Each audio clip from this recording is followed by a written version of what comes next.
कुछ देर बाद कंचन अनिमेश की कलाई में राखी बांधकर उसका मुंह मीठा करवाती है, जिसके बाद वो उसे महंगे गिफ्ट देता है। दूर खड़ी सोनाक्षी ये सब देख रही थी। उसकी आंखों में आंसू थे। तभी कंचन अपनी जेठानी को एक राखी देते हुए कहती है, ये लो जेठानी जी, और ये राखी अनिमेश को बांध दो। अनिमेश आज से तुम्हारी दो दो बहनें हैं। हाँ दीदी, मैंने इसीलिए अनिमेश को यहाँ बुला लिया ताकि आप भी उसे राखी बांध पाओ। ये सुनकर सोनाक्षी खुश हो जाती है और आंसू पोंछते हुए अपनी देवरानी के भाई को राखी बांधती है, जिसके बदले वो उसे ढेर सारे गिफ्ट देता है। लेकिन ये देख उर्मिला कंचन से कहती है, कंचन बहू, सोनाक्षी तेरी जेठानी है, लेकिन है तो गरीब घर की ही ना, इससे इतना घुलना मिलना ठीक नहीं। लेकिन कंचन अपनी सास की एक नहीं सुनती। ऐसे ही समय बीतता है। सोनाक्षी की एक बेटी होती है और कुछ समय बाद कंचन भी एक बेटे को जन्म देती है। ऐसे ही कुछ समय और बीतता है। फिर एक रोज, कंचन, मेरी पोस्टिंग बेंगलोर की एक बड़ी कंपनी में हो गई है। मैंने अर्जुन का नाम भी स्कूल में लिखवा दिया है। अब तुम्हें मेरे साथ बेंगलोर शिफ्ट होना होगा। अब कंचन रौनक और अपने बेटे के साथ बेंगलोर शिफ्ट हो जाती है। उनके जाने के कुछ महीने बाद ही अचानक से उर्मिला की तबीयत खराब हो जाती है। डॉक्टर उसके टेस्ट करते हैं तो पता चलता है कि उसे कैंसर जैसी गंभीर बीमारी है। अपना सब कुछ बेचकर सोनाक्षी का पति सुधीर अपनी मां का इलाज करवाता है, लेकिन इसके बाद भी वो उसे नहीं बचा पाते। उनका सब कुछ बिक जाता है और अब वो रोड पर आ जाते हैं। उनकी समझ में कुछ नहीं आता कि अब वो कहां जाए। सोनाक्षी अपने पति और बच्चों के साथ सड़क पर आ जाती है। फिर उन्हें सड़क पर ढेर सारा तारकोल रखा हुआ मिलता है, जिससे वो अपने लिए एक घर बना लेते हैं। जिसके बाद सुधीर अपने लिए नौकरी की तलाश करने लगता है। कुछ समय बाद उसे एक जगह गार्ड की नौकरी मिल जाती है।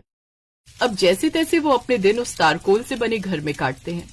ऐसे ही 5 महीने और बीत जाते हैं। एक रोज सोनाक्षी की बेटी रिया फटी हुई फ्रॉक में अपनी माँ के पास आती है।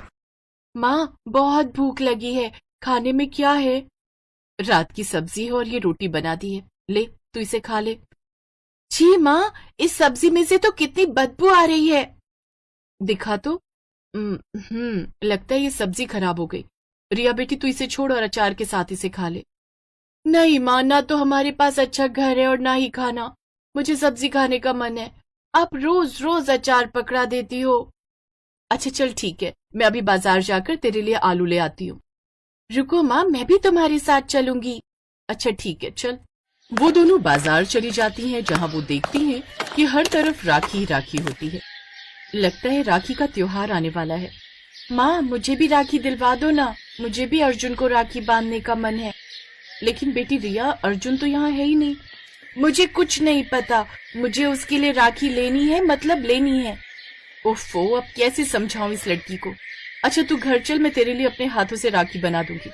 वैसे भी ये बाजार वाली राखी का धागा पक्का नहीं होता। सोनाक्षी रिया को बहलाकर घर ले आती है। असल में उसके पास इतने पैसे थे ही नहीं कि वो उसे राखी दिलवा पाए। कुछ देर बाद उसका पति भी उदास मन से घर लौट आता है। आ गए आप? बैठे, मैं चाय ले आती हूँ। ये लो सोनाक्षी, मेरे इस महीने की तनख्वाह। लेकिन ये तो सिर्फ 1500 ही है। जानता हूँ, पता है, ये अमीर लोग जितने पैसे वाले होते हैं उतने छोटे दिल के होते हैं। मालिक की कार में जरा सी खरोंच के लग गई, उन्होंने मेरे सारे पैसे काट लिए और ये 1500 रुपए मुझे दिए। सोनाक्षी की समझ में कुछ नहीं आ रहा था कि अब वो कैसे इतने कम पैसों में महीने भर का खर्च चलाएगी।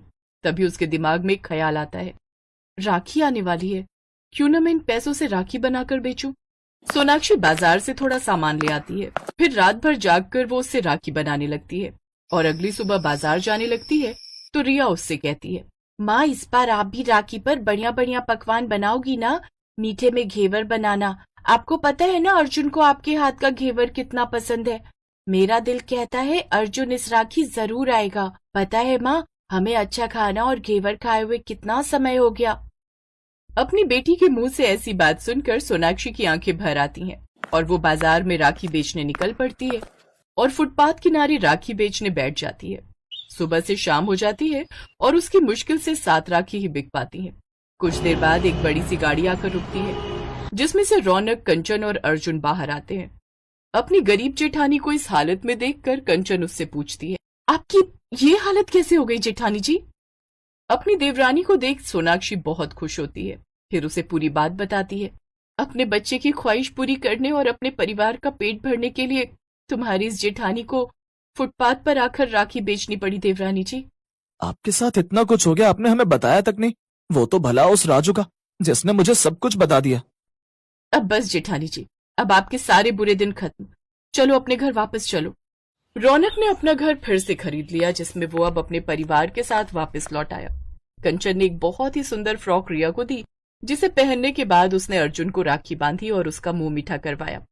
अर्जुन ने भी उसे महंगे महंगे तोहफे दिए और खुशी खुशी राखी का त्योहार मनाया। तभी अनिमेष भी विदेश से लौट आया और उसने भी अपनी दोनों बहनों से राखी बंधवाई। अब दोनों देवरानी जेठानी एक साथ खुशी खुशी रहने लगी।